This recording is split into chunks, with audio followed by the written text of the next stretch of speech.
ಭೂಮ್ಯಾಕಾಶಗಳನ್ನು ಉಂಟು ಮಾಡಿದ ಯೆಹೋವನ ನಾಮದಲ್ಲಿ ನಮಗೆ ರಕ್ಷಣೆಯಾಗುವುದು.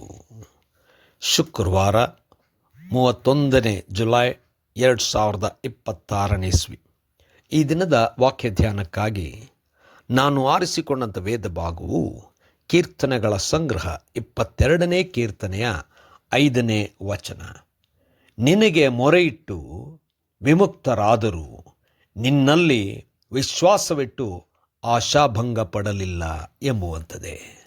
ಕರ್ತನಲ್ಲಿ ಪ್ರೀತಿಯುಳ್ಳ ದೇವಜನರೇ, ಶುಭೋದಯ. ದೇವರಲ್ಲಿ ಭರವಸೆ ಇಟ್ಟಂಥ ಯಾರೂ ಕೂಡ ನಿರಾಶರಾಗಿಲ್ಲ. ದೇವರ ನಾಮಕ್ಕೆ ಸ್ತೋತ್ರವಾಗಲಿ.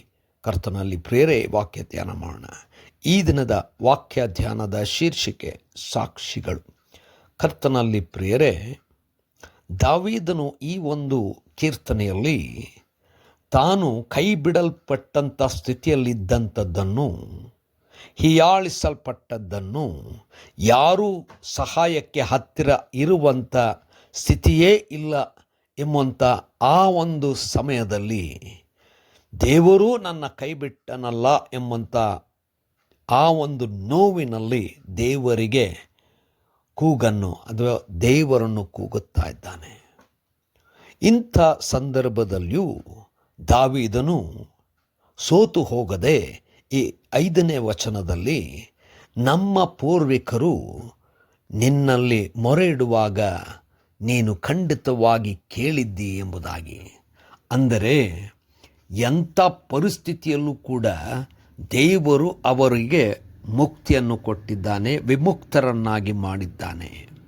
ಅದೇ ಅವರು ವಿಶ್ವಾಸವಿಟ್ಟಾಗ ಆಶಾಭಂಗ ಪಡಲೇ ಇಲ್ಲ. ಯಾಕಂದರೆ ದೇವರು ಯಾರು ತನ್ನಲ್ಲಿ ವಿಶ್ವಾಸ ಇಟ್ಟಿದ್ದಾನೋ ಅವರನ್ನು ಖಂಡಿತವಾಗಿ ರಕ್ಷಿಸಿ ಉದ್ಧರಿಸುತ್ತಾನೆ. ಕರ್ತನಲ್ಲಿ ಪ್ರಿಯರೇ, ಈ ಒಂದು ಸಮಯದಲ್ಲಿ ದಾವೀದನ ಆ ಒಂದು ಕಠಿಣವಾದಂಥ ಸಮಯದಲ್ಲೂ ದೇವರು ತನಗೂ ತನ್ನ ಜನರಿಗೂ ತನ್ನ ಪೂರ್ವಿಕರಿಗೂ ಮಾಡಿರುವಂಥ ಅದ್ಭುತಗಳನ್ನು ನೆನಪು ಮಾಡಿಕೊಳ್ಳುತ್ತಾನೆ. ನಮ್ಮ ಜೀವನದಲ್ಲಿ ಹಲವಾರು ಸವಾಲುಗಳು, ಸಮಸ್ಯೆಗಳು, ಹೋರಾಟಗಳು ನಮ್ಮ ಮುಂದೆ ಇದ್ದಾಗ, ಒಬ್ಬಂಟಿಗರಾಗಿ ನಿಂತಾಗ, ಹೋರಾಟಗಳು ಮಾಡಲಿಕ್ಕೆ ಆಗದಂಥ ಸ್ಥಿತಿಯಲ್ಲಿದ್ದಾಗ ನಾವು ನೆನಪಿಗೆ ಮಾಡಿಕೊಳ್ಳಬೇಕು ನಮ್ಮ ಪೂರ್ವಿಕರಿಗೆ ದೇವರು ಮಾಡಿದಂಥ ಆಶೀರ್ವಾದಗಳು, ನಮ್ಮ ಪೂರ್ವಿಕರನ್ನು ದೇವರು ನಡೆಸಿದಂಥ ರೀತಿ, ಮಾಡಿದಂಥ ಅದ್ಭುತಗಳನ್ನು ನೆನೆಸಿಕೊಳ್ಳೋಣ.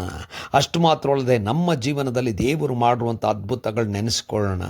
ಅಸಾಧ್ಯವಾದಂಥ ಪರಿಸ್ಥಿತಿಯಲ್ಲಿ ದೇವರು ನಮ್ಮನ್ನು ನಡೆಸಿ ಬಿಡಿಸಿ ಉದ್ಧರಿಸಿದ್ದನ್ನು ನೆನಪಿಗೆ ತರೋಣ. ದೇವರು ತಾನೇ ನಮ್ಮನ್ನು ಉಂಟು ಮಾಡಿದವನು, ನಂಬಿಗಸ್ತನು, ಕೈ ಬಿಡಲಿಲ್ಲ, ಪ್ರಾರ್ಥನೆ ಕೇಳುತ್ತಾನೆ. ಕರ್ತನೇ ದಯಾಮಯ ಸ್ವಾಮಿ, ನಿನ್ನನ್ನೇ ನಂಬಿದ್ದೇವೆ, ನಿನ್ನಲ್ಲಿಯೇ ನಿರೀಕ್ಷೆ ಉಂಟು. ಯೇಸುವಿನ ನಾಮದಲ್ಲಿ ಪ್ರಾರ್ಥನೆ ಬೇಡಿದೆವು ತಂದೆಯೇ, ಆಮೆನ್.